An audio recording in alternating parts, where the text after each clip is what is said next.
എല്ലാ പ്രിയപ്പെട്ട കൂട്ടുകാർക്കും സീറോ മലബാർ സഭയുടെ വിശ്വാസ പരിശീലന കളരിയിലേക്ക് ഏറ്റവും സ്നേഹം നിറഞ്ഞ സ്വാഗതം. 11ാം ക്ലാസ്സിലെ 6ാമത്തെ പാഠത്തിൻ്റെ 2ാമത്തെ എപ്പിസോഡിലേക്കാണ് നമ്മൾ ഇന്ന് പ്രവേശിക്കുന്നത്. എല്ലാ കൂട്ടുകാരും 6ാമത്തെ പാഠത്തിൻ്റെ 1ാമത്തെ എപ്പിസോഡ് കണ്ടു എന്ന് ഞാൻ വിചാരിക്കുകയാണ്. ഒരുപാട് കാര്യങ്ങൾ നമ്മൾ 6ാമത്തെ പാഠത്തിൽ കാണുകയുണ്ടായി. ഇന്ന് അതിൻ്റെ ബാക്കിയായി കുറേ കാര്യങ്ങൾ പുതിയതായിട്ട് കാണാൻ വേണ്ടി നമ്മൾ ഈ അവസരത്തിൽ ഒത്തുചേർന്നിരിക്കുകയാണ്. നമുക്കെല്ലാവർക്കും ഒന്ന് എണീറ്റ് നിന്ന് കണ്ണുകൾ അടച്ചുകൊണ്ട് ആദ്യം ഒരു പ്രാർത്ഥനയോടുകൂടി നമുക്ക് ഈ ക്ലാസ് ആരംഭിക്കാം. രക്ഷകനായ യേശു ക്രിസ്തുവേ, ഞങ്ങൾക്ക് വേണ്ടി കുരിശിൽ മരിച്ചുകൊണ്ട് രക്ഷ വാഗ്ദാനം ചെയ്ത നല്ലവനായ ഈശോയെ ഞങ്ങളങ്ങേ ആരാധിക്കുന്നു, സ്തുതിക്കുന്നു. ഈശോയെ, ഈ അവസരത്തിൽ അങ്ങയെ കൂടുതൽ ദർശിക്കുവാനും അങ്ങയുടെ മാർഗം പിന്തുടരുവാനും വേണ്ടി ഇവിടെ ഒത്തുചേർന്നിരിക്കുന്ന എല്ലാ കൂട്ടുകാരെയും അങ്ങയുടെ കരങ്ങളിലേക്ക് സമർപ്പിക്കുന്നു. ഈശോയെ, നന്മയുടെ പാത അവർക്ക് കാണിച്ചു കൊടുക്കണമേ. നിത്യം പിതാവും പുത്രനും പരിശുദ്ധാത്മാവുമായ സർവേശ്വര എന്നേക്കും ആമേൻ. പ്രിയപ്പെട്ട കൂട്ടുകാരെ, നിങ്ങളെല്ലാവരും 6ാമത്തെ പാഠത്തിൻ്റെ 1ാമത്തെ എപ്പിസോഡ് കണ്ടു എന്ന് ഞാൻ വിചാരിക്കുകയാണ്. എനിക്കേറെ സന്തോഷമുള്ള ഒരു കാര്യം, ക്രിസ്തീയ മനസാക്ഷിയെക്കുറിച്ചായിരുന്നു നമ്മൾ ആദ്യത്തെ എപ്പിസോഡിൽ കണ്ടത്. അതിനുശേഷം ഹോംവർക്കായിട്ട് ഞാൻ കുറച്ച് കാര്യങ്ങൾ പറഞ്ഞിരുന്നു. എന്നെ ആശ്ചര്യപ്പെടുത്തിയ ഒരു കാര്യമുണ്ട്. കണ്ണൂർ ജില്ലയിലെ ചെറുപുഴയിൽ നിന്നുള്ള ഒരു കൂട്ടുകാരൻ ആ എപ്പിസോഡ് കണ്ടതിന് ശേഷം അതിൻ്റെ ഹോംവർക്കിൻ്റെ ഉത്തരവായിട്ട് എനിക്ക് ഇമെയിലിൽ അയച്ചത് ഇപ്രകാരമാണ്: സാർ, പല കൂട്ടുകാരും പല തവണ കോപ്പി അടിക്കുന്നത് കാണുമ്പോൾ അല്ലെങ്കിൽ ഹോംവർക്ക് മറ്റുള്ളവരുടെ നോക്കി എഴുതി ടീച്ചേഴ്സിനെ കാണിക്കുന്ന സമയത്ത് ഞാനതൊരു ലാഘവ മനസാക്ഷിയോടെയായിരുന്നു കണ്ടുകൊണ്ടിരുന്നത്. ഈ പാഠത്തിന് ശേഷം, ഈ പാഠം പഠിച്ചതിന് ശേഷം ഞാൻ ഒരു കാര്യത്തിൽ തീരുമാനമെടുത്തു. ലാഘവ മനസാക്ഷി എനിക്ക് വേണ്ട. അതിൽ നിന്ന് മാറി ഉത്തമ മനസാക്ഷിയുള്ള നല്ല ഒരു +2 വിദ്യാർത്ഥിയായിട്ട് മാറുമെന്ന് തീരുമാനമെടുത്തതായിട്ട് ചെറുപുഴയിലുള്ള മിടുക്കനായ ഒരു കുട്ടി അറിയിക്കുകയുണ്ടായി. ഞാൻ അവരുടെ മാതാപിതാക്കളെയും അവരെ മതബോധനം പഠിപ്പിക്കുന്ന അധ്യാപകരെയും അവിടുത്തെ വികാരി അച്ഛനെയും ഒക്കെ ഈ അവസരത്തിൽ അഭിനന്ദിക്കുകയാണ്. കാരണം ഇത്തരത്തിൽ നല്ല ബോധ്യമുള്ള കുട്ടികൾ നമ്മളുടെയൊക്കെ ഇടവകകളിൽ ഉണ്ടല്ലോ എന്നോർത്ത് എനിക്ക് ഒരുപാട് സന്തോഷമുണ്ട്. പ്രിയപ്പെട്ട കൂട്ടുകാരെ, നമ്മൾ മനസാക്ഷിയെക്കുറിച്ചായിരുന്നു കണ്ടുകൊണ്ടിരുന്നത്. ക്രിസ്തീയ മനസാക്ഷിയെക്കുറിച്ച് ഒരുപാട് കാര്യങ്ങൾ നമ്മൾ കഴിഞ്ഞ ക്ലാസ്സുകളിൽ കാണുകയുണ്ടായി. ഇന്ന് നമ്മൾ അതിൻ്റെ തുടർച്ചയായി 2ാം ഭാഗത്തിൽ ക്രിസ്തീയ മനസാക്ഷിയുടെ കുറച്ച് ബാക്കി കാര്യങ്ങൾ, കുറച്ചധികം കാര്യങ്ങൾ കാണാൻ വേണ്ടി പോവുകയാണ്. എല്ലാ കൂട്ടുകാരും ഇതിന് തയ്യാറാണെന്ന് ഞാൻ വിശ്വസിക്കുകയാണ്. നമുക്ക് ക്ലാസ്സിലേക്ക് കടക്കാം അല്ലേ? അപ്പം അതിനു മുന്നേ എനിക്ക് നിങ്ങളോട് പറയാനുള്ളത്, നമ്മൾ കഴിഞ്ഞ ക്ലാസ്സിൽ കണ്ട കാര്യങ്ങൾ ഒന്ന് ഈ അവസരത്തിൽ ഒന്ന് പറഞ്ഞു നോക്കിയാലോ? എന്തൊക്കെ കാര്യങ്ങളാണ് കണ്ടത്? ആർക്കെങ്കിലും പറയാമോ? എന്തായിരുന്നു നമ്മളുടെ പാഠത്തിൻ്റെ പേര്? മിടുക്കൻ, ക്രിസ്തീയ മനസാക്ഷി അല്ലേ? മനസാക്ഷിയെക്കുറിച്ചാണ് കണ്ടത്. അങ്ങനെയാണെങ്കിൽ ഞാൻ സാർ ഒരു കാര്യം ചോദിച്ചോളട്ടെ, എന്താണ് മനസാക്ഷി? ആർക്കെങ്കിലും പറയാമോ? എന്താ മനസാക്ഷി? ക്രിസ്തീയ മനസാക്ഷി അല്ലെങ്കിൽ ക്രിസ്തീയ മനസാക്ഷി എന്താണെന്ന് ആരെങ്കിലും ചോദിച്ചാൽ അതിന് നമുക്ക് കൊടുക്കാൻ പറ്റുന്ന ഏറ്റവും നല്ല ഉത്തരം എന്താണ്? നമ്മൾ ക്ലാസ്സിൽ കണ്ടതുപോലെ തന്നെ നന്മ ചെയ്യണം, തിന്മ ചെയ്യരുത് എന്ന ആന്തരിക പ്രചോദനം ജന്മസിദ്ധമാണ്. നന്മയും തിന്മയും വിവേചിച്ചറിയാൻ സഹായിക്കുകയും നന്മയുടെ പ്രചോദനത്തിനൊത്ത് ചരിക്കുവാൻ നമ്മെ പ്രേരിപ്പിക്കുകയും ചെയ്യുന്ന ഒരു ആന്തരിക ആഹ്വാനം അല്ലെങ്കിൽ ഒരു ഉൾവിളി, അതാണ് നമ്മൾ മനസാക്ഷി എന്ന് പറയുന്നത് അല്ലേ? എല്ലാ കൂട്ടുകാരും ഇത് ബൈഹാർട്ട് ചെയ്തിട്ടുണ്ടെന്ന് ഞാൻ വിചാരിക്കുകയാണ്. കാരണം ഈ കാര്യങ്ങൾ നമ്മൾ പഠിച്ചിരിക്കണം, നിർബന്ധമായിട്ടും മനഃപ്പാഠമാക്കിയിരിക്കണം. മനസാക്ഷി എന്ത് എന്ന് ആരെങ്കിലും ചോദിച്ചിട്ടുണ്ടെങ്കിൽ ഇത്തരത്തിലുള്ള മനോഹരമായ ഉത്തരം കൊടുക്കാൻ നിങ്ങൾക്ക് സാധിക്കണം. മിടുക്കനാ കേട്ടോ, ഇരുന്നു. ഓക്കെ, ഇനി നമ്മൾ മറ്റൊരു ചോദ്യം ഞാൻ ചോദിച്ചോട്ടെ. നമ്മളൊരു വിശുദ്ധനെക്കുറിച്ച് കഴിഞ്ഞ ക്ലാസ്സിൽ കണ്ടായിരുന്നു അല്ലേ? ഒരു വിശുദ്ധനെക്കുറിച്ച്. ആരെക്കുറിച്ചായിരുന്നു? രാഷ്ട്രീയക്കാരുടെ വിശുദ്ധനെക്കുറിച്ച് നമ്മൾ കഴിഞ്ഞ ക്ലാസ്സിൽ കണ്ടു. മനസാക്ഷിക്കനുസരിച്ച് പ്രവർത്തിച്ച ഒരു വ്യക്തി ആരായിരുന്നു? ആരാ? മിടുക്കൻ, തോമസ് മൂറിനെ കുറിച്ച് അല്ലെ? വിശുദ്ധ തോമസ് മൂറിൻ്റെ ഒരു ചെറിയൊരു സംഭവം നമ്മൾ കണ്ടിരുന്നു. എന്താണ് മനസാക്ഷി എന്ന് നമ്മളെ ബോധ്യപ്പെടുത്തുന്ന രീതിയിൽ നമ്മൾ കണ്ടു. അതോടൊപ്പം തന്നെ സാർ ഒരു കഥ പറഞ്ഞായിരുന്നല്ലോ അല്ലേ? 4 കാര്യങ്ങൾ നമ്മളുടെ ജീവിതത്തിൽ എന്നും ഉണ്ടായിരിക്കും. സമ്പത്തുണ്ട്, നമ്മളുടെ സ്വഭാവ സവിശേഷതകളുണ്ട്, അതുപോലെ തന്നെ നമുക്ക് സുഹൃത്തുക്കളുണ്ട്, സ്ഥാനമാനങ്ങളുണ്ട്. പക്ഷേ നമ്മളുടെ കൂടെ എന്നും വസിക്കുന്ന ഒരു വ്യക്തി, അതാരാണ്? നമ്മളുടെ ആത്മാവ് അല്ലെങ്കിൽ നമ്മുടെ മനസാക്ഷിയാണ് നമ്മളുടെ കൂടെ എന്നും ഉണ്ടായിരിക്കുന്നത് എന്ന് ഞാൻ കഴിഞ്ഞ പാഠത്തിൽ ഒരു കഥയിലൂടെ നമ്മളുടെ കൂടെ എന്നുമുള്ളത് നമ്മളുടെ മനസാക്ഷി അല്ലെങ്കിൽ നമ്മളുടെ ആത്മാവാണെന്ന് സാറ് കഴിഞ്ഞ എപ്പിസോഡിൽ നിങ്ങളോടൊരു കഥയുടെ രൂപത്തിൽ പറഞ്ഞിരുന്നു അല്ലേ? മറ്റൊരു കാര്യം നമ്മൾ കണ്ടിരുന്നു, അതിതാണ് വിവിധതരം മനസാക്ഷികൾ. ഏതൊക്കെയായിരുന്നു വിവിധതരം മനസാക്ഷി? അല്ലേ? വിവിധ തരം മനസാക്ഷിയെ കുറിച്ച് നമ്മൾ കഴിഞ്ഞ ക്ലാസ്സിൽ കാണുകയുണ്ടായിരുന്നത്. ഒന്നാമത്തെ പാപകരമായ മനസാക്ഷിയാണ്. എന്താണ് പാപകരമായ മനസാക്ഷി എന്ന് നമ്മൾ കഴിഞ്ഞ ക്ലാസ്സിൽ കണ്ടു. രണ്ടാമതായി ചഞ്ചല മനസാക്ഷി, അല്ലെ? അങ്ങോട്ടും ഇങ്ങോട്ടും മാറാൻ സാധ്യതയുള്ള, എപ്പോഴും വ്യതിചലിച്ചുകൊണ്ടിരിക്കുന്ന ചഞ്ചല മനസാക്ഷിയെ കുറിച്ച് സാർ കഴിഞ്ഞ എപ്പിസോഡിൽ നിങ്ങളോട് സംസാരിക്കുകയുണ്ടായി. അതുപോലെ തന്നെ സംശയ മനസാക്ഷി, എപ്പോഴും സംശയത്തോടെ ജീവിതത്തെ നോക്കിക്കാണുന്ന, അല്ലെങ്കിൽ അത് ചെയ്യണോ അല്ലെങ്കിൽ ഇത് ചെയ്യണം, നന്മ ചെയ്യണോ തിന്മ ചെയ്യണോ എന്നൊരു സംശയത്തോടെ നോക്കുന്ന ഒരു മനസാക്ഷിയെക്കുറിച്ച് സാറ് കഴിഞ്ഞ ക്ലാസ്സിൽ നിങ്ങളോട് സംസാരിച്ചായിരുന്നു. പിന്നീട് ലാഘവ മനസാക്ഷി, ഒരു മിടുക്കനായ ചെറുപുഴയിലെ ഒരു കുട്ടി പറഞ്ഞതുപോലെ തന്നെ ലാഘവത്തോടെ ചില തെറ്റുകളെ കാണുന്ന, ഇതൊക്കെ ചെയ്താൽ എനിക്ക് എന്തെങ്കിലും സംഭവിക്കുമോ, ഇതൊക്കെ നോർമൽ അല്ലേ, എല്ലാ കുട്ടികളും ചെയ്യുന്ന കാര്യങ്ങളല്ലേ, അല്ലേ? ഒരു ഹോംവർക്ക് തന്നു, അത് വാട്സപ്പിൽ മറ്റുള്ളവൻ്റെ നോക്കി അവൻ എഴുതിയ ഹോംവർക്ക് അതുപോലെ തന്നെ കോപ്പി ചെയ്ത് കൊടുത്താൽ ഇതൊക്കെ ഒരു പ്രശ്നമാണോ, ഒരു തെറ്റാണോ, കുമ്പസാരിക്കാൻ പറ്റുന്ന രീതിയിലുള്ള അല്ലെങ്കിൽ കുമ്പസാരിക്കേണ്ട ആവശ്യമുള്ള ഒരു തെറ്റാണോ ഇതൊക്കെ? ലാഘവ മനസാക്ഷിയെക്കുറിച്ച് ഞാൻ കണ്ടിരുന്നു. അതിനുശേഷം സാർ നിങ്ങളോട് പറഞ്ഞിരുന്നു, ഒരു നല്ല വ്യക്തിയായി മാറണമെങ്കിൽ തീർച്ചയായിട്ടും ഉത്തമ മനസാക്ഷി ഉണ്ടായിരിക്കണം. ഉത്തമ മനസാക്ഷി ആർക്കെങ്കിലും പറയാമോ എന്താ ഉത്തമ മനസാക്ഷി എന്ന്? ആർക്ക് പറയാം ഉത്തമ മനസാക്ഷി? അല്ലെങ്കിൽ മറ്റൊരു ചോദ്യം ഞാൻ നിങ്ങളോട് ചോദിക്കാം. ഇന്നത്തെ ഹോംവർക്കായിട്ട് നിങ്ങൾ എഴുതിയെടുത്തോ, നിങ്ങളുടേതായ ഉത്തരങ്ങൾ എനിക്ക് അയച്ചു തരണം. മനസാക്ഷി ജന്മസിദ്ധമാണ്, അല്ലേ? നമുക്കറിയാം മനസാക്ഷി എന്ന് പറയുന്നത് ഒരു വ്യക്തി ജനിക്കുന്ന സമയം മുതൽ, ജനനം മുതൽ നമ്മളുടെ കൂടെ ഉണ്ടാവും മനസാക്ഷി. അത് മറ്റുള്ള ഓരോരുത്തരിലും പല രീതിയിലായിരിക്കും. ഉത്തമ മനസാക്ഷി പക്ഷെ കർമ്മസിദ്ധമാണ്, ജന്മസിദ്ധമല്ല. നമ്മളുടെ കർമ്മത്തിലൂടെ നമ്മൾ ആർജിച്ചെടുക്കുന്നതാണ് ഉത്തമ മനസാക്ഷി. ഇതൊന്ന് നിങ്ങൾക്ക് എങ്ങനെയാണെന്ന് പറയാൻ പറ്റുമോ? നിങ്ങളുടേതായ വാക്കുകൾ നിങ്ങൾക്ക് എഴുതി അറിയിക്കാം. സാർ ഇപ്പോൾ ചെറിയൊരു ഉദാഹരണം പറയാം. ഉത്തമ മനസാക്ഷി എന്ന് പറയുന്നത് ഞാൻ നിങ്ങളോട് നേരത്തെ പറഞ്ഞിരുന്നു, അത് വസ്തുനിഷ്ഠമായ മാനദണ്ഡങ്ങൾക്കനുസരിച്ച് തീരുമാനമെടുക്കാനുള്ള ഒരു കഴിവാണ്, അല്ലേ? വസ്തുനിഷ്ഠമായി നന്മയെയും തിന്മയെയും തിരിച്ചറിഞ്ഞുകൊണ്ട് ഉത്തമമായ രീതിയിൽ ഒരു തീരുമാനമെടുക്കുവാനുള്ള ഒരുവൻ്റെ മനസാക്ഷിയാണ് ഉത്തമ മനസാക്ഷി എന്ന് പറയുന്നത്. അതാണ് ഏറ്റവും മികച്ച മനസാക്ഷി. മനസാക്ഷി ജന്മസിദ്ധമാണെങ്കിലും ഉത്തമ മനസാക്ഷി രൂപപ്പെടേണ്ട ഒന്ന് തന്നെയാണ് നമ്മളുടെ ജീവിതത്തിലൂടെ, നമ്മളുടെ പ്രവൃത്തികളിലൂടെ. ഈ രൂപീകരണം സാധ്യമാകുന്നത് നിരന്തരമായ പ്രക്രിയയിലൂടെയാണ്, ജീവിത പ്രക്രിയയിലൂടെയാണ്. ഇതിനാൽ അത് കർമ്മസിദ്ധിയാണെന്ന് അല്ലെങ്കിൽ കർമ്മസിദ്ധമായ ഒരു കഴിവാണെന്ന് നമുക്ക് പറയാൻ വേണ്ടി സാധിക്കും. പക്ഷേ മനസാക്ഷി ജന്മസിദ്ധമാണെങ്കിലും ഉത്തമ മനസാക്ഷി കർമ്മസിദ്ധമാണ്. ഞാൻ നേരത്തെ ഒരു ഉദാഹരണം പറഞ്ഞ പോലെ തന്നെ ഇതുവരെ കോപ്പി അടിച്ചുകൊണ്ടിരുന്ന ഒരു ശീലമുള്ള ഒരു വ്യക്തി ഈ ക്ലാസ്സിന് ശേഷം, ഈ പാഠം 11ാം ക്ലാസ്സിൽ 6ാം പാഠം പഠിച്ചതിന് ശേഷം ഉത്തമ മനസാക്ഷിയിലേക്ക് വരുന്നുണ്ടെങ്കിൽ തീർച്ചയായും നമുക്ക് പറയാൻ വേണ്ടി സാധിക്കും കർമ്മസിദ്ധമാണ് ഉത്തമ മനസാക്ഷി. സാർ നമുക്ക് ഒരു വീഡിയോ ഇപ്പോൾ കാണാൻ വേണ്ടി പോവുകയാണ്. ജീവിതത്തിൽ എങ്ങനെയാണ് ഈ മനസാക്ഷി രൂപീകരണം സാധ്യമാകുന്നത്, അല്ലെങ്കിൽ ഉത്തമ മനസാക്ഷി എങ്ങനെയാണ് ഒരു വ്യക്തിയിലൂടെ ജീവിതത്തിലെ ഓരോ സാഹചര്യങ്ങളിലും കടന്നു വരുന്നതെന്ന് നമുക്കൊരു ചെറിയ വീഡിയോയിലൂടെ കാണാം.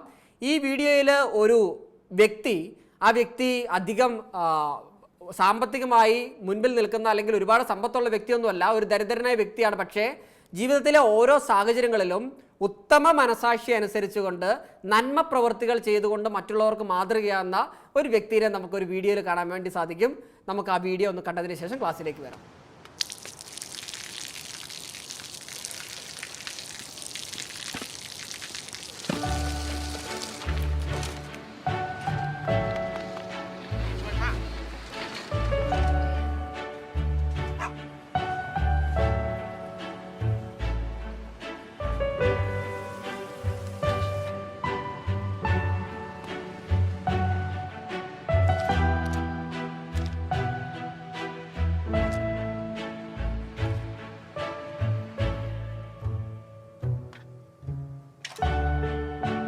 เขาจะได้อะไรถ้าเขาทำแบบนี้ทุกวัน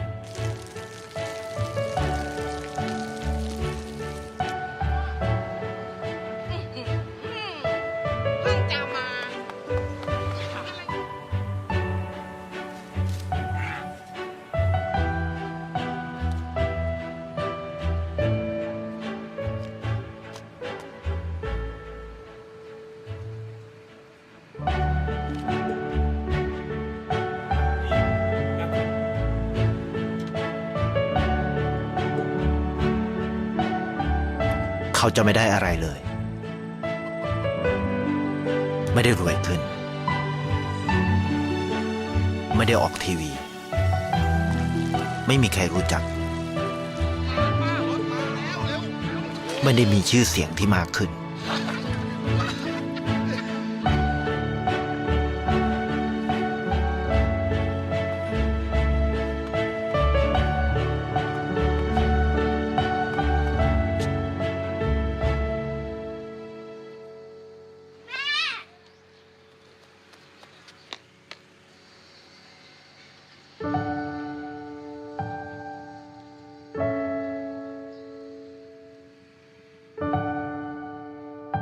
ราะสิ่งที่เขาได้ คือได้แค่ความรู้สึก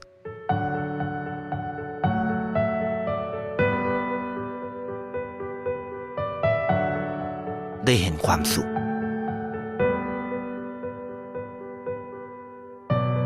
ได้เข้าใจ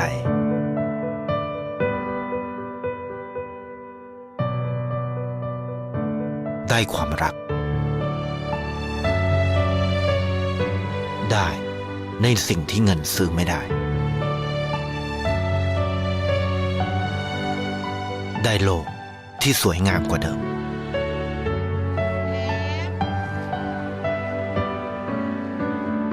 ในชีวิตคุณ อะไรคือสิ่งที่คุณต้องการมากที่สุด പ്രിയപ്പെട്ട കൂട്ടുകാരെ, നിങ്ങൾ ഈ വീഡിയോയിൽ ഒരു വ്യക്തിനെ കണ്ടല്ലേ? എന്താ പ്രത്യേകത? ഓരോ സാഹചര്യങ്ങളിലും അവൻ്റെ ജീവിതത്തിലേക്ക്, അവൻ്റെ മനസ്സിലേക്ക് കൊണ്ടുവരുന്നത് എന്താണ്? ലാഘവ മനസാക്ഷിയാണോ? സംശയത്തോടെ നോക്കുന്ന മനസാക്ഷിയാണോ? ഉത്തമ മനസാക്ഷിക്കനുസരിച്ച് അദ്ദേഹം ജീവിതത്തെ നിയന്ത്രിക്കുന്നത് നമുക്ക് കാണാൻ വേണ്ടി സാധിക്കും. ഇതുപോലെ തന്നെ ആയിരിക്കണം ഏതൊരു ക്രിസ്ത്യാനിയും ഏതൊരു വ്യക്തിയും. നമ്മളുടെ ജീവിതത്തിൽ നന്മ പ്രവൃത്തികളെ മുന്നിട്ട് കാണിക്കുവാൻ, നന്മ പ്രവൃത്തികളെ നമ്മളുടെ ജീവിതത്തിൻ്റെ ഭാഗമായി കൊണ്ടുവരുവാൻ എല്ലാ വ്യക്തികൾക്ക് സാധിക്കണം. സാർ ഇന്ന് പ്രധാനമായി നിങ്ങളോട് പറയാൻ വേണ്ടി പോകുന്ന കാര്യം മനസാക്ഷി രൂപീകരണത്തിൽ ശ്രദ്ധിക്കേണ്ട കുറേ കാര്യങ്ങൾ അല്ലേ? ഓരോ കാര്യങ്ങളും ചെയ്യുമ്പോഴും നമ്മൾ ശ്രദ്ധിക്കേണ്ട കുറേ കാര്യങ്ങളുണ്ട്. ഉദാഹരണമായി പറഞ്ഞാൽ SSLC പരീക്ഷ എഴുതിയ സമയത്ത് നിങ്ങൾക്ക് ട്രെയിനിങ് തന്നിട്ടുണ്ട്. SSLC പരീക്ഷ എഴുതുമ്പോൾ നിങ്ങൾ ശ്രദ്ധിക്കേണ്ട കാര്യങ്ങൾ അല്ലേ? നിങ്ങളെല്ലാവരും അത് പഠിച്ചതിന് ശേഷമാണ്. പക്ഷേ ഇന്നത്തെ ക്ലാസ്സിൽ നമ്മൾ കാണാൻ വേണ്ടി പോകുന്നത് ഉത്തമ മനസാക്ഷി രൂപീകരണത്തിൽ നിങ്ങൾ ശ്രദ്ധിക്കേണ്ട അടിസ്ഥാനമായ കുറച്ച് കാര്യങ്ങളാണ്. അതിനെക്കുറിച്ചാണ് കാണാൻ വേണ്ടി പോകുന്നത്. നിങ്ങളെല്ലാവരും ബുക്കെടുത്ത് ഒന്ന് എഴുതാമോ? ഒന്ന് നോട്ട് ചെയ്ത് വെക്കുക. ഞാൻ ഇതിന് ശേഷം നിങ്ങളോട് ചോദ്യം ചോദിക്കാം. ഉത്തമ മനസാക്ഷി രൂപീകരണത്തിൽ നമ്മൾ ശ്രദ്ധിക്കേണ്ട കാര്യങ്ങളിൽ ഒന്നാമത്തെ കാര്യം, നന്മ തിന്മകളെക്കുറിച്ച് വ്യക്തമായ അറിവ് നമുക്കുണ്ടായിരിക്കണം. ആദ്യ മാതാപിതാക്കൾ പാപം ചെയ്തു അല്ലേ? അവർക്കതൊരു തിന്മയായിട്ട് അറിയത്തില്ലായിരുന്നു, അല്ലെങ്കിൽ അറിവില്ലായ്മയാണ് ആ പാപത്തിലേക്ക് നയിച്ചതെന്നൊക്കെ നമുക്കറിയാം. പക്ഷേ പ്രിയപ്പെട്ട കൂട്ടുകാരെ, ഈ 21-ാം നൂറ്റാണ്ടിൽ തെറ്റുകളുടെ ഒരു കൂമ്പാരമാണ് നമ്മളുടെ മുൻപിൽ നിൽക്കുന്നത്. തിന്മ പ്രവൃത്തികളുടെ ഒരു കൂമ്പാരത്തിലൂടെയാണ് നമ്മൾ നടന്നു പോകുന്നത്. എവിടെ നോക്കിയാലും തിന്മകളാണ് നമ്മളെ ഏറ്റവും കൂടുതൽ ഫോളോ ചെയ്യുന്നത്. ആ കൂട്ടത്തിൽ നന്മയെ കാണുവാനും തിരിച്ചറിയുവാനും കഴിയുന്നത് ഒരു നല്ല ക്വാളിറ്റി ആയിട്ട് നമ്മൾ കാണണം. കാരണം ഇന്ന് നന്മ ചെയ്യുന്നവരെ ആളുകൾ അംഗീകരിക്കും, നന്മ ചെയ്യുന്നവരെ. കാരണം ഇന്ന് നന്മ ചെയ്യുന്നവർ വളരെ വിരളമാണ്. നന്മ ചെയ്യുന്ന നല്ല വ്യക്തികളായി മാറണമെങ്കിൽ നന്മയെ തിരിച്ചറിയണം, തിന്മയെയും തിരിച്ചറിയണം. പ്രിയപ്പെട്ട കൂട്ടുകാരെ, നന്മ തിന്മകളെക്കുറിച്ചുള്ള അറിവ് നേടുകയാണ് മനസാക്ഷി രൂപീകരണത്തിലെ പ്രഥമമായ നടപടി. കോപ്പിയടിക്കാൻ ഉദ്ദേശിക്കുന്ന ഒരു വ്യക്തിക്ക് ഈ കോപ്പിയടി എന്ന് പറയുന്നത് തിന്മയായിട്ട് അവൻ്റെ മനസ്സിലേക്ക് തോന്നുമ്പോഴാണ് അവൻ ഉത്തമമായ മനസാക്ഷി രൂപീകരണത്തിലൂടെ അതിനെ മാറ്റി നിർത്തുന്നത്. അതേസമയം ഇതൊരു തിന്മയല്ല, നന്മ തന്നെയാണ്, ഇത് ചെയ്യുന്നതിൽ ഒരു തെറ്റുമില്ല എന്ന് കാണുമ്പോൾ പ്രിയപ്പെട്ട കൂട്ടുകാരെ, അവൻ തെറ്റിലേക്ക് നയിക്കപ്പെടുകയാണ്. ഓരോ ജീവിത സന്ദർഭത്തിലും എന്ത് ചെയ്യരുത്, എന്ത് ചെയ്യണം എന്ന് വിലയിരുത്തുന്നത്, അല്ലെങ്കിൽ നമ്മളുടെ മൂല്യങ്ങളെ നിയന്ത്രിക്കേണ്ടത് നമ്മൾ തന്നെയാണ്. ഓരോ സാഹചര്യങ്ങളിലും നന്മ ഏത് തിന്മ ഏത് എന്ന് തിരിച്ചറിയുവാനുള്ള വ്യക്തമായ ഒരു കാഴ്ചപ്പാട് 11-ാം ക്ലാസ്സിലെ എല്ലാ കുട്ടികളും ആർജിച്ചെടുക്കണം. രണ്ടാമത്തെ കാര്യം, വ്യക്തമായ തീരുമാനങ്ങൾ എടുക്കാൻ വേണ്ടി നമുക്ക് സാധിക്കണം. പ്രിയ കൂട്ടുകാരെ, എൻ്റെ മനസ്സിലേക്ക് ഒരു സംഭവം വരുന്നത്, ഒരു കൂട്ടുകാരൻ എന്നോട് പറയുകയുണ്ടായി, സാർ എനിക്ക് ഇങ്ങനെയൊക്കെ ചെയ്യരുത്, ഈ തെറ്റുകളിലേക്കൊന്ന് പോകരുതെന്ന് ഒരുപാട് ആഗ്രഹമുണ്ടായിരുന്നു. പക്ഷേ ഞാൻ പഠിക്കുന്നത് വളരെ ഫേമസ് ആയിട്ടുള്ള കണ്ണൂർ ജില്ലയിലെ ഏറ്റവും പ്രഗത്ഭമായ ഒരു സ്കൂളിലാണ്. എൻ്റെ കൂടെ പഠിക്കുന്ന കുട്ടികളൊക്കെ ഇത്തരത്തിലുള്ള ക്വാളിറ്റീസ് ഉള്ള ആളുകളാണ്. അറിയാതെ ഞാൻ ആ തെറ്റിലേക്ക് വഴുതി വീഴുകയാണ്, അറിയാതെ ഞാൻ ആ തെറ്റിലേക്ക് പോവുകയാണ്. അവരോട് നോ പറയുവാനുള്ള ഒരു തൻ്റെടം എനിക്ക് കിട്ടുന്നില്ല. പ്രിയപ്പെട്ട കൂട്ടുകാരെ, ജീവിതത്തിൽ വ്യക്തമായ ഒരു തീരുമാനങ്ങൾ എടുക്കാത്ത ഒരു വ്യക്തി എന്ന് പറയുന്നത് ജീവിതത്തിൽ ഒരു കാഴ്ചപ്പാടുമില്ലാത്ത ഒരു വ്യക്തിയാണ്. സ്വന്തമായ ഒരു തീരുമാനമെടുക്കാൻ നിങ്ങൾക്ക് ആവണം. നന്മ ചെയ്യുവാനും തിന്മ ചെയ്യാതിരിക്കുവാനുമുള്ള നല്ല തീരുമാനങ്ങൾ എടുക്കാൻ നമുക്ക് മാത്രമേ സാധിക്കത്തുള്ളൂ. ഉത്തമ മനസാക്ഷി രൂപീകരണത്തിൽ ശ്രദ്ധിക്കേണ്ട രണ്ടാമത്തെ കാര്യം ഇത് തന്നെയാണ്. വ്യക്തമായ ഒരു തീരുമാനമെടുക്കുവാനുള്ള കഴിവ് ആർജിച്ചെടുക്കണം. മൂന്നാമത്തെ കാര്യം സാർ നിങ്ങളോട് പറയുന്നത്, സ്വാതന്ത്ര്യം സംരക്ഷിക്കണം.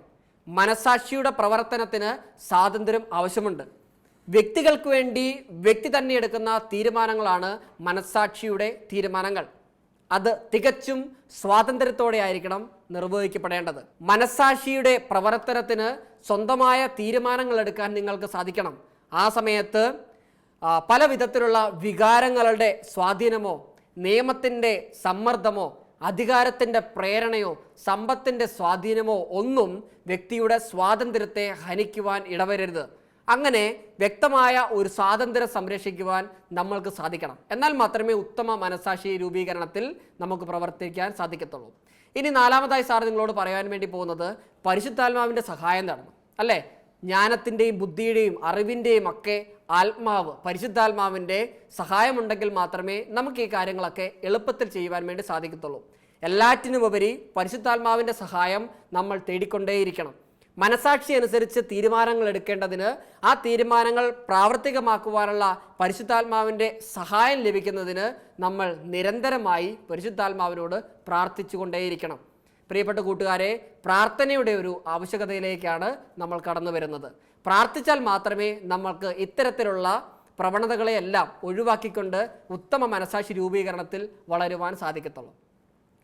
അടുത്തതായി നമ്മൾ കാണാൻ വേണ്ടി പോകുന്നത് ക്രിസ്തീയ മനസാക്ഷി രൂപീകരണത്തിന് മാർഗദർശകമായ കുറച്ച് ഘടകങ്ങളുണ്ട്. ആ ഘടകങ്ങളെക്കുറിച്ചാണ് നമ്മൾ ഇനി കാണാൻ വേണ്ടി പോകുന്നത്. അതിൽ ഒന്നാമത്തെ ഘടകം എന്ന് പറയുന്നത് ദൈവവചനമാണ്. നിങ്ങളൊക്കെ ദൈവവചനം വായിക്കാറുണ്ടോ? ഒരുപാട് സന്തോഷമുണ്ട്. കാരണം പലതവണ ദൈവവചനങ്ങൾ ഓരോ ക്ലാസ്സിലും പറയുന്ന സമയത്ത് അത് മനഃപ്പാഠമാക്കുകയും നിങ്ങൾ എഴുതുന്ന ഉത്തരത്തിൽ ഈ ദൈവവചനങ്ങൾ കോട്ട് ചെയ്തുകൊണ്ട് ഉത്തരങ്ങൾ എഴുതി അറിയിക്കുന്ന ഒരുപാട് കൂട്ടുകാരുണ്ട്. ഒരുപാട് സന്തോഷമുണ്ട് ഇത് കാണുന്നതിൽ. ദൈവവചനം വായിക്കണം, അതുപോലെ തന്നെ അത് പഠിക്കണം. ദൈവവചനമാണ്, തിരുവചനമാണ് ക്രിസ്ത്യാനിയുടെ മാർഗദർശി. മനസാക്ഷി രൂപീകരണത്തിലും ദൈവവചന അധിഷ്ഠിതമായ ഒരു സമീപനമാണ് നമ്മൾ കൈക്കൊള്ളേണ്ടത്. അങ്ങയുടെ വചനം എൻ്റെ പാദത്തിന് വിളക്കും പാതയിൽ പ്രകാശവുമാണെന്ന് സങ്കീർത്തനങ്ങളിൽ പറയുന്നു. ആ വചനം നമ്മളുടെ ജീവിതത്തിലേക്ക് കൊണ്ടുവരുമ്പോൾ മാത്രമേ ജീവിതം പ്രകാശപൂർണ്ണമാകുകയുള്ളൂ. പ്രിയപ്പെട്ട കൂട്ടുകാരെ, ദൈവകൽപ്പനകളും സുവിശേഷങ്ങളിൽ വിവരിക്കുന്ന ഈശോയുടെ പ്രബോധനങ്ങളുമൊക്കെ ലേഖനങ്ങളിലൂടെയും അപ്പോസ്തലന്മാർ നൽകുന്ന അനുശാസനങ്ങളിലും വ്യാഖ്യാനങ്ങളിലും അനുദിന ജീവിതത്തിൽ ഒരു ക്രൈസ്തവൻ അതേത് വിധത്തിൽ പരിഗണിക്കണം, പരിചരിക്കണം എന്ന് പഠിപ്പിക്കുന്നവയാണ്. പ്രിയപ്പെട്ട കൂട്ടുകാരെ, അവ തന്നെയാണ് മനസാക്ഷി രൂപീകരണത്തിലും നമ്മളെ സഹായിക്കുന്നത്. ദൈവവചനം നന്നായിട്ട് പഠിക്കുന്ന മിടുക്കരായിട്ട് നമുക്ക് വളരാം. നല്ല ഉത്തമ മനസാക്ഷി രൂപീകരണമുള്ള കുട്ടികളായിട്ട് നമുക്ക് മാറാം. രണ്ടാമതായി നമ്മൾ അറിഞ്ഞിരിക്കേണ്ട വസ്തുത എന്ന് പറയുന്നത് സഭാ പ്രബോധനങ്ങളാണ്. സഭ ദൈവിക നിയമങ്ങളെ വ്യാഖ്യാനിക്കുകയും വിശദീകരിക്കുകയും ചെയ്തുകൊണ്ടിരിക്കുന്നത് നമുക്ക് കാണാൻ വേണ്ടി സാധിക്കും. മനുഷ്യ ജീവിതത്തിൻ്റെ സമസ്ത മേഖലകളിലും വെളിപ്പെടുന്ന ദൈവിക പദ്ധതിയെക്കുറിച്ച് വിചിന്തനം ചെയ്യുവാനും പ്രബോധിപ്പിക്കുവാനും തിരുസഭ എല്ലായ്പ്പോഴും നമ്മൾക്ക് പ്രചോദനം നൽകുകയാണ്. അതാത് കാലത്ത് ഉയർന്നു വന്നിട്ടുള്ള പ്രശ്നങ്ങളുടെയൊക്കെ സഭ അവയൊക്കെ ക്രിയാത്മകമായി പരിഹരിക്കുവാൻ വേണ്ടി ഇടപെടുന്നതായിട്ട് നമുക്ക് കാണാൻ വേണ്ടി സാധിക്കും. മാധ്യമങ്ങളുടെ ദുരുപയോഗം, അതുപോലെ തന്നെ വർഗീയത, മയക്കുമരുന്നിൻ്റെ ഉപയോഗം, ഇങ്ങനെയൊക്കെയുള്ള അവസരങ്ങൾ, ഇങ്ങനെയൊക്കെയുള്ള കാര്യങ്ങൾ സംഭവിക്കുമ്പോൾ സഭ വ്യക്തമായ നിർദ്ദേശങ്ങൾ നമ്മൾക്ക് തന്നുകൊണ്ടേയിരിക്കുന്നുണ്ട്.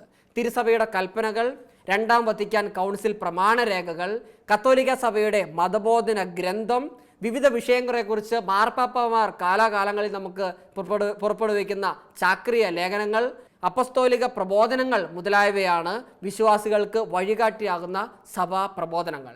അപ്പോൾ ഇങ്ങനെയുള്ള സഭാ പ്രബോധനങ്ങളൊക്കെ ലഭിക്കുമ്പോൾ ഇത് എന്നെ ബാധിക്കാത്ത കാര്യമാണ്, ഇതൊന്നും ഞാൻ പഠിക്കേണ്ട കാര്യമില്ല എന്ന ചിന്ത മാറ്റി വെച്ചുകൊണ്ട് ഇത് എനിക്കാണ്, സഭയ്ക്കാണ്, സമൂഹത്തിനാണ് എന്നുള്ള ബോധ്യത്തിന് വേണ്ടി ഉത്തമ മനസാക്ഷി രൂപീകരണത്തിന് എന്നെ സഹായിക്കുന്ന ഒരു ഘടകമാണ് ഇവ എന്ന ബോധ്യത്തോടു കൂടി ഇതിനെ നമ്മൾ സമീപിക്കേണ്ടതാണ്. പ്രിയപ്പെട്ട കൂട്ടുകാരെ, മൂന്നാമതായി നമ്മൾ കാണാൻ വേണ്ടി പോകുന്നത് പരിശുദ്ധാത്മാവിൻ്റെ പ്രചോദനമാണ്. സാറ് നേരത്തെ നിങ്ങളോട് സൂചിപ്പിച്ചു കഴിഞ്ഞു, പരിശുദ്ധാത്മാവിൻ്റെ പ്രചോദനമുണ്ടെങ്കിൽ മാത്രമേ നമുക്ക് ജീവിതത്തിൽ മുന്നേറാൻ സാധിക്കത്തുള്ളൂ.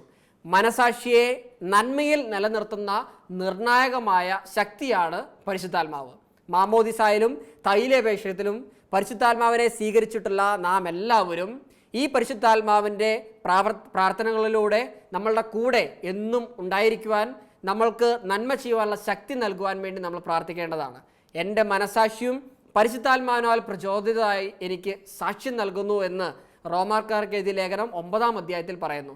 എൻ്റെ മനസാക്ഷിയും പരിശുദ്ധാത്മാവിനാൽ പ്രചോദിതമായി എനിക്ക് സാക്ഷ്യം നൽകുന്നു. പ്രിയപ്പെട്ട കൂട്ടുകാരെ, പരിശുദ്ധാത്മാവിൻ്റെ ഒരു ശക്തി നമ്മൾ എന്നും രൂപീകരിക്കേണ്ടതുണ്ട്. ഈ അവസരത്തിൽ നമുക്ക് ഉറച്ചു വിശ്വസിക്കുക, ജീവിതത്തിൽ ഉത്തമ മനസാക്ഷിയുള്ള നല്ല വ്യക്തികളായി മാറണമെങ്കിൽ ഈ ഘടകങ്ങളൊക്കെ നമ്മളുടെ ജീവിതത്തിലേക്ക് നമ്മൾ പാലിക്കേണ്ടതുണ്ട്.